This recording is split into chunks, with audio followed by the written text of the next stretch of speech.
Welcome to the Freedom Property Podcast, the modern real estate brand empowering excellence. What is going on, ladies and gentlemen? We are in the studio today with, now, possibly the hardest name to pronounce, Ben Hyrapietian. Hyrapietian. Ben H is good. Yeah. Where does that come from, that surname? It's actually Armenian.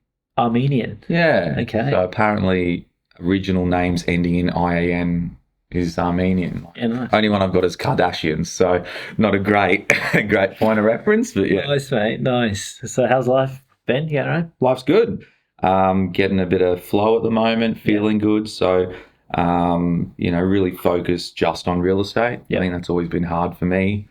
There's always shiny things that come up, but yeah, at the moment, we're in flow, got a new guy on board as well, so we're doing well. Yeah, nice. Yeah, just looking at your business, and yeah, you guys, you're doing well. You're doing well. Yeah. It's a good little team you're building there, and you've got a good profile in your area. It looks like you got a good range of listings as well. So you sort of, did you specialize in a specific location or style of property, or are you just sort of trying to chase down everything, or where's your head at? Yeah, so originally I actually started in Redcliffe itself, so north side for anyone, and it just didn't really connect. What I wanted was we saw the higher end stuff serviced really well, and the lower end stuff, like we're talking even fairly recently, core flute signs, not professional photography, embarrassing. Yeah. I just said, well, everyone's focused on that, but there's these people with good quality properties that just want help and they can't sell. Yeah. So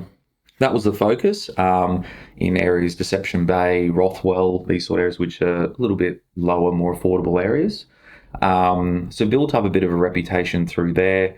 And we've always done well in Deception Bay. There is a very dominant company, a Ray White business. They've been there like 30 years. Second generation now, and they're actually good people. I like them. They do very big volume, have a very big rent roll. Yeah. And so we've still got our place in there. We probably touch the higher end in Deception Bay, which for us in the higher end, is around that early mills. Yeah. But Rothwell now, we literally picked it up beginning of last year. I said, I want to be number one in a suburb. We're going to take it on. And in 8 months, we're number one in that suburb. So that's awesome. Pretty cool, but it just sort of, we just need to get locked in. But yeah, anywhere around Moreton Bay, we'll deal with some acreage stuff in your Burpengary, your Moray Fields, some, even waterfront stuff in Newport, Redcliffe, things like that, and then some other stuff in North Lakes as well. So okay, so obviously your plan was to take on that location and that area. So what steps did you put in play to try and make that happen?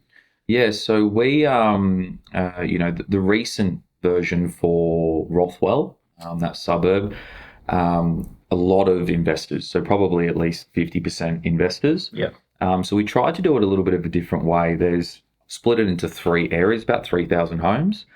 One tier, which is close to a premier school precinct. We letterbox dropped quite heavy. I do have a telemarketer. I don't make cold calls anymore. This is my 11th year in real estate. So we've still got a good foundation of talking to people. Built a referral network through a property management only business. Part of that was, signing an agreement with them. Anything we sold, we won't touch because we deal with rentals too.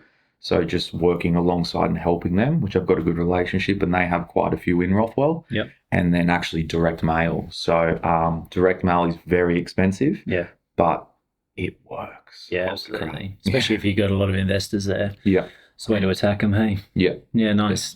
Oh, and social media. We've got lead generation stuff in those suburbs and also now content. Yeah. So if a lot of your owners that you're selling for, so is it 50-50 like owner-occupied to investor? Is that the kind of numbers? Or right now? Yeah. God, no. I reckon I have 2 listings that don't have tenants right now. Oh, wow. It is really, really high. Okay. Now that can change. It does fluctuate. Right now it's tenant properties. All right. But yeah, generally we'd sit at probably about 40% owner occupied that I'm dealing with. Okay. All right. Well, let's talk about that then, because so these investor owners, how are you getting in front of these people in terms of, you can make contact with them, but when it's time to, sell to them, like to secure the listing, let's say they're not local, like what are you doing to get these listings? Yeah, so I will set up some sort of Skype, FaceTime conference if needed. Yeah. I don't do it frequently, to be honest, but I think talking to them and explaining the process to them and also who you're going to target is important. Yeah. So what we find is agents, mostly like a rental company or something, they pick up the phone, we'll look after you, it's all good. There's no real details. So where I sort of look at is who's the buyer demographic we want to target. I think if you explain that to people, a lot of people are excited and understand that it's not just a quick deal for you. It's also including the tenant. That's one thing people don't talk about. The tenant is actually part of the sale, however that looks. How's the communication with them? Do you need to negotiate? I've got one right now. It's going to go to an owner-occupier. It's rented till November. Yeah. So what are we doing there? How do we talk to them? Do we pre-frame some compensation to leave early? All these kind of things that agents just miss. Yep. So you have to be confident over the phone. It is harder to hold fee, be honest around that. Some of the stuff we're doing, I'm not entirely happy around the fee structure we're getting. Yep. But it's part of the volume. It is hard, because it's all about relationships, especially when you're trying to, get top commission out of people, so you got to have that really strong connection. If you're speaking to them over the phone, not face to face, it can be harder. Hey? Yeah, absolutely. Yeah, and also generally when the rental company find out they're about to miss it, they'll pretty much do whatever it takes. It's like, well, this is ours to lose. We'll do flat fees, which are, in some cases, one of them was like just over 1%. Yeah, wow. Yeah, so it's tough to compete with that. But that's, it's good for the audience because, we haven't really touched on that a lot in this podcast, how to get in front of these investor owners. And, I used to, when I was working my location, because there was a lot of investors there as well, and I used to do a lot of direct mail to those types of people. But I think nowadays, obviously, the way that you create like proposals and stuff like that. I don't know if you use Properly or Better Proposals or anything like this. We use Realtor. Yeah. So, yeah. Awesome. Yeah. Yeah. So very similar sort of concept where you can sort of give them a full breakdown and in depth about how you're going to do things and try and make a bit more of a presentation that way. Yeah, obviously because we've got the media team as well. I like to do my presentation on camera. Yeah, wow. So you could film your presentation and then send it to them. That's a really good idea. And put it inside the proposal. What of that? Yeah. You should do it. It's it works really well because then sort of direct them to that first, and then I call them, and then they're like, oh yeah, makes sense. Well, it's pretty special. So there are clients I deal with that don't even know what I look like. Yeah. They've got the real estate photo, which might be old or whatever. They don't really see that. So I think that's important. Shows that you care. The other thing as well, sorry, I'll just mention on that topic, which I'm not sure if you're necessarily allowed to do, but we just did it. Obviously, ID for me has a lot of data. Absolutely. Now, we have an API integrated into our business. Nice. So that if we search anything, that can bring up straight away. But to make it easier, I just went, what are the suburbs I want? And I just bought the data. So there's a contact I found through a mate of a mate at ID for me. I just said, I want this data, sent him all the property addresses. We paid 30 cents per record. Yep. Spent about $7,000. Yep. And I have all that in a spreadsheet separate. So I've just got a telemarketer that calls through it, investor, whatever. And, it's a volume grab as well. It's awesome. Well, that's a great tip. And that's what this show's all about. It's about, trying to provide the audience with that value. So that was awesome. Definitely, it's all about the calls. It's all about, the prospecting. Whoever's the most vigorous on the phone, whoever's got the best profile is always going to win. Yeah. So, that's a good little tip there. But your team that you're building, what are they doing every day? So if you've got an external prospector, what are they doing? Yeah, so the way mine's set up, I came from a business partnership prior, and I had a thought process that the things that stop agents becoming good and consistent are mainly lead generation and follow-up. There are actually people that can get phenomenal amount of leads, but don't follow them up, so it's wasted. And there's people that don't get enough leads. When they're in the door, they do a great job. So at our core belief, that's what we were trying to build on. That partnership didn't exactly work. And And then, when I moved over to Image, I just sort of focused on myself. My assistant, Midiana, she's a gun. This is 7 years together, the poor girl. But she somehow deals with me and we do, great business together. And so we'd always just sort of done our thing. I kind of got burnt by that and went, not interested in business ownership. I'd love interest in a rent roll, but we just want to sell, be happy, have a good balanced life. Her job was a bit of everything. She's kind of a EA. Yep. She can close deals. Okay. She's very experienced with that. Yep. She probably has a better ability to sell property than me, to be honest. She's great at admin side, follow up, attention to detail, everything. Yep. So everything that I'm not, she's great at. But recently, what actually happened was I've always sort of thought of other things. Real estate's a great provider. It helped me sort of, look after my family as well. Yep. Mum and dad with expenses and, set myself up, which is good. But, wanted to buy her a house, want her to upgrade. She just had a second bub. And then it just came to me that with everything that's happening, I think, in the marketplace, doing more volume will help. Mm-hmm. So this realization kind of just happened sort of beginning of last year. And I went, we can't keep doing, we were doing about 50 transactions a year. That looked like, I'd say 48 to 56. Like, we're pretty routine. Yeah. We went from, I think 787 first year at Image, 903 last year. We'll probably do about 1.4 this year. Awesome. And it was just getting honed in. So it's just, what do we need to do? And how do we increase that volume? Yeah. Right. I worked so hard when I was younger that I was pretty much burnt out. Yeah. Even up to 14-hour days in ownership, and it was just too much. So I've been a little bit more relaxed, tried to keep a relationship, which is good. Been together 2 years, so having that balance. But, now is the time to really push. Yeah. And you can still create some sort of balance with volume. Mm-hmm. You just need more people. Yeah. So there's the challenge there. So a new guy I've got on, his name's Jack Carr. He's a little gun. He's petrifying because he's a 21-year-old me, which is good and bad. It's good in the sense that he's just got that hunger, that drive, right? If I tell him to do 100 calls, he's doing 120. Like, he is a unit. Yeah. We need to hone the skills, all that kind of stuff that comes with it, but he's just got it. And I love that. And he's got all the same challenges I had at 21, which is there's a shiny object over there. For sure. Do I want to travel? Do I want to take over the world? Do I want to everything? Which is cool. It's Absolutely. fun. And that's kind of pushed me too. His first settlement happened in January. He's actually on a commission-only structure with me as a co-agent, which is cool.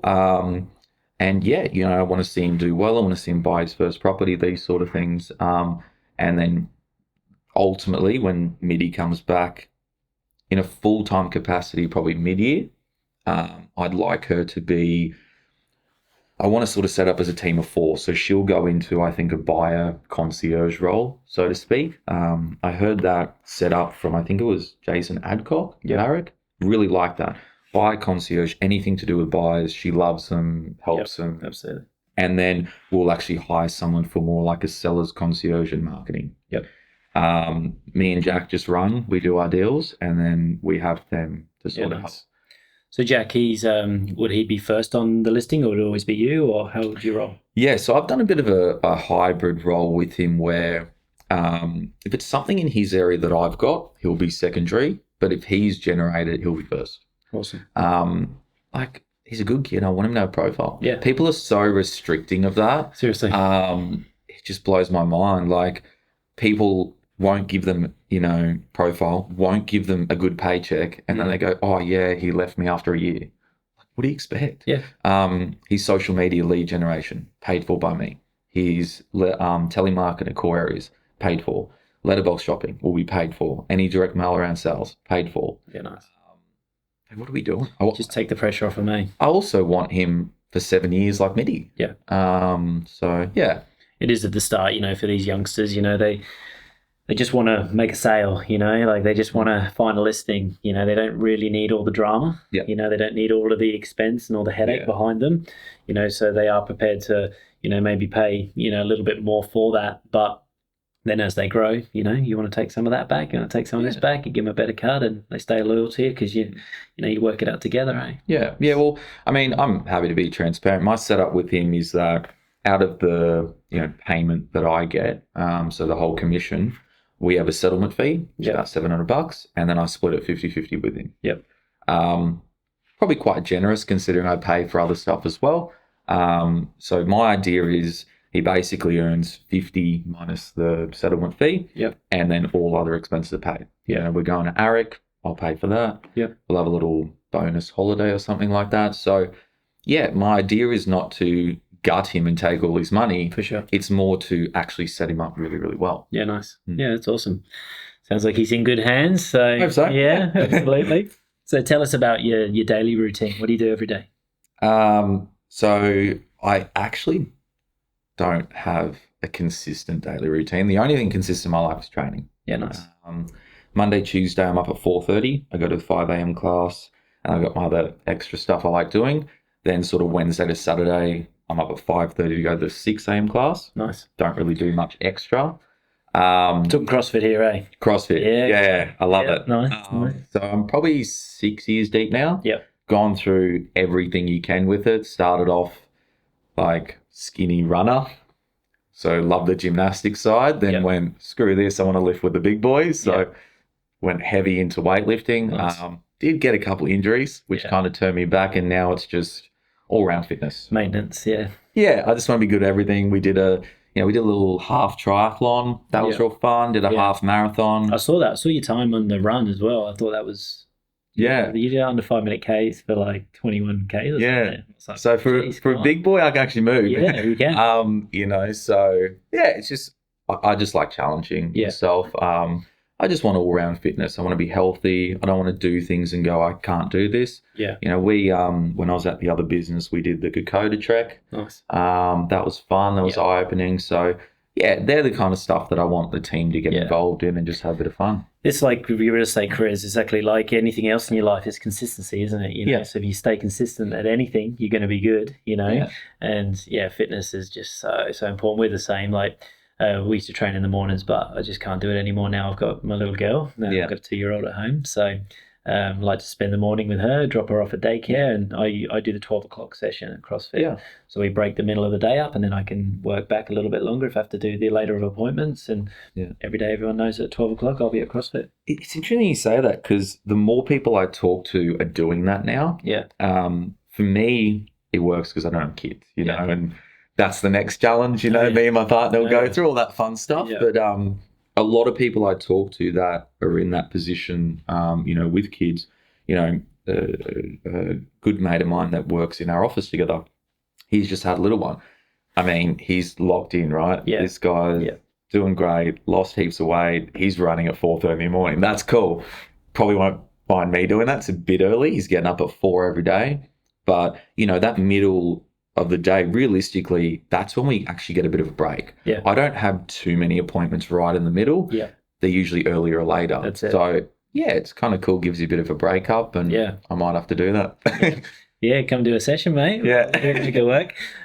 So how does, do you think, having that routine with your exercise in the morning, that makes you a better agent during the day? Yeah. Person? I mean, I find if I can, I'm probably a bit of a slow mover in the morning. So, I get up, I do that. If I can stretch, if I can, get into some cold therapy, stuff like that now, just trying to test some things. Yeah. I'm not, I mean, it's different, right? If people ask me what I did, very different conversation. When I first got into real estate, I was doing 1,000 connects a week. So very different. Yeah.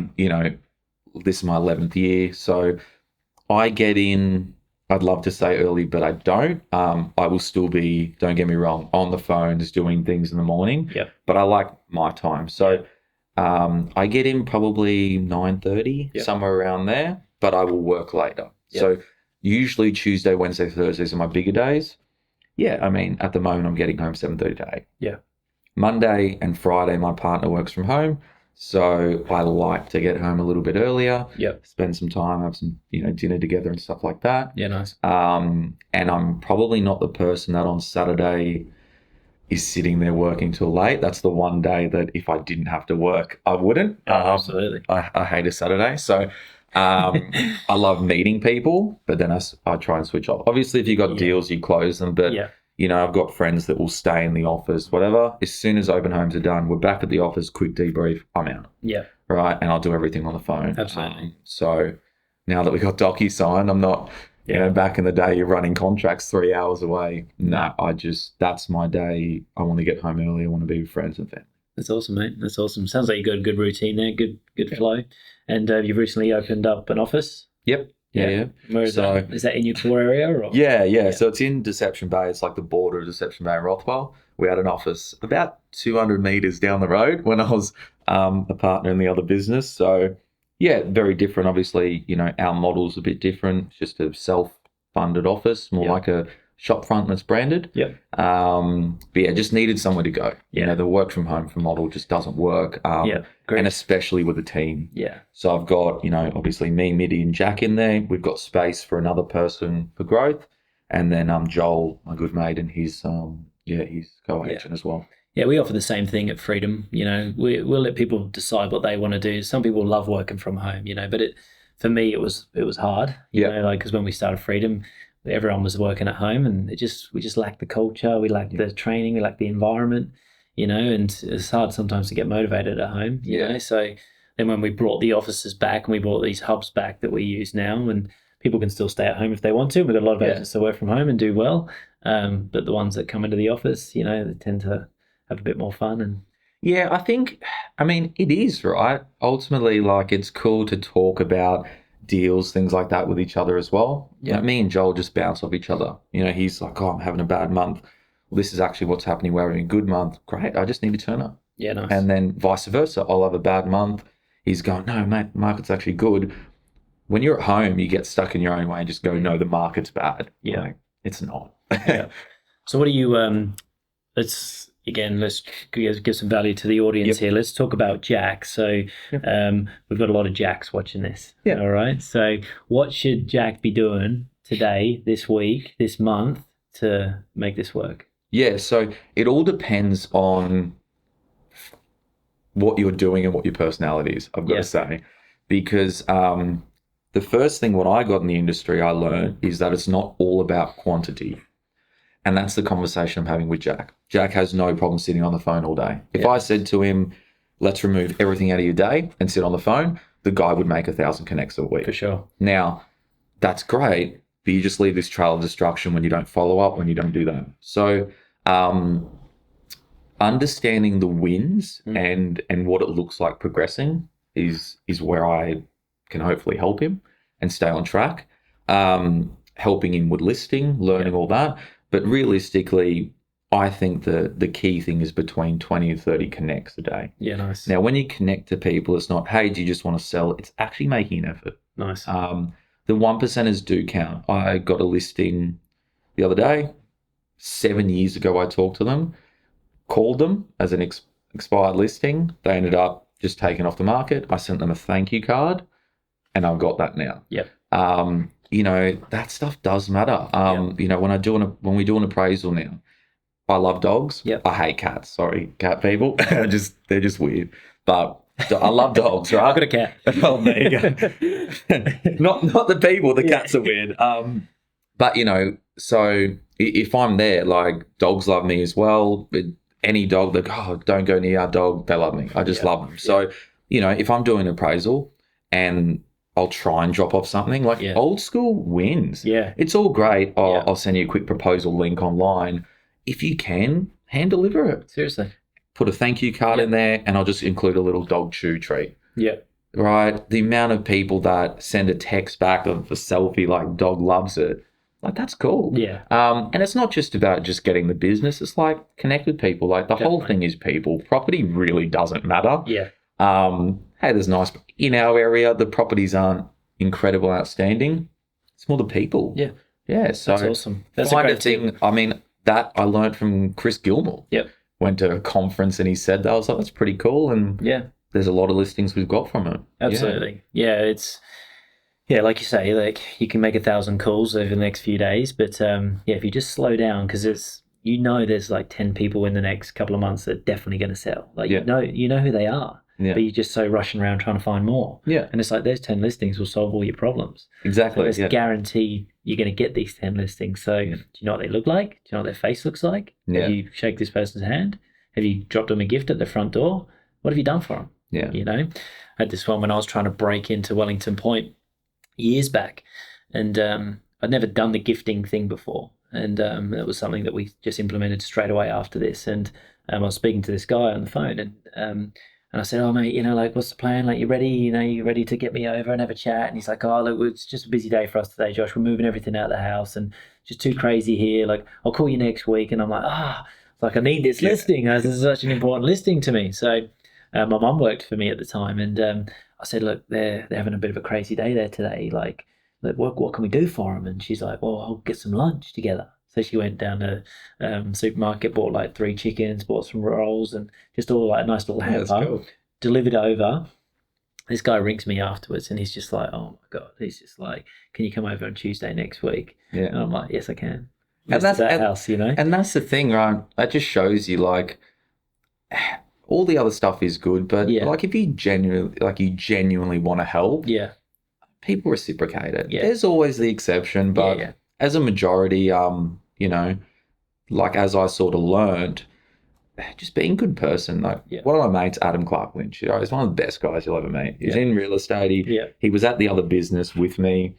At the start, we didn't like each other because I'm trying to wear 3-piece suits, going hard. Anyone's in my way, I'd crush you. That was it. And then the more we got to know each other, I'm like, I love just him wearing off on me. And he just has the mentality of just, I'm blessed. And he's an ex-mechanic. He goes, I'm a mechanic that sells houses. So good. And he's actually come over to our business now, which is great. And it's so good. Like, you know, being with someone like that has just made me realize, like, he's just a great person. Yeah. It's impossible to meet, like, my parents had to sell the property, you know, when sort of things weren't ideal. And he's coming over just helping us. Not part of it, just goes, "Mate, what can you do?" I do this. Yeah. I was still fairly new. He's just helping us. So that kind of stuff, I think people don't forget. Yeah. And even if you don't get the business, there's a lot that I haven't got it. But they tell a friend about me and I've got that. So there's a couple of people in this business who are exactly like that. And you just like, oh, you're just so nice, you know, like just like too nice. Like, how can you be so nice? I know. You know, like, because I was exactly the same when I was getting started. I was just like, let's just go, boom, let's just make this work, you know, hustle, and that gets us places, you know. But even when you have like a child and just things just change, you know, like, and you just sort of slow down a little bit, and you start to realize like why you're doing it and what's important, and just just things just start happening, and then you know, these people, you appreciate them even more, and it's just it is. Well, so everyone says that I will get a bit more patient when kids are involved, so we'll see. At the moment, not too patient. Want everything now. Absolutely. Well, it's obviously working for you, mate. It sounds like you're onto a bit of a winner there, to be honest. And I think there's some really good tips that you've put across to the audience today. So I really appreciate you coming in. And I think we should get you back here in a little while and just see how it's all floating for you. I think there's opportunity for you to grow a big team there, and I think people will watch this and maybe want to learn a bit from you. So cool. Thank you for having me. Coming in. Appreciate it, brother. Thanks, Awesome. man.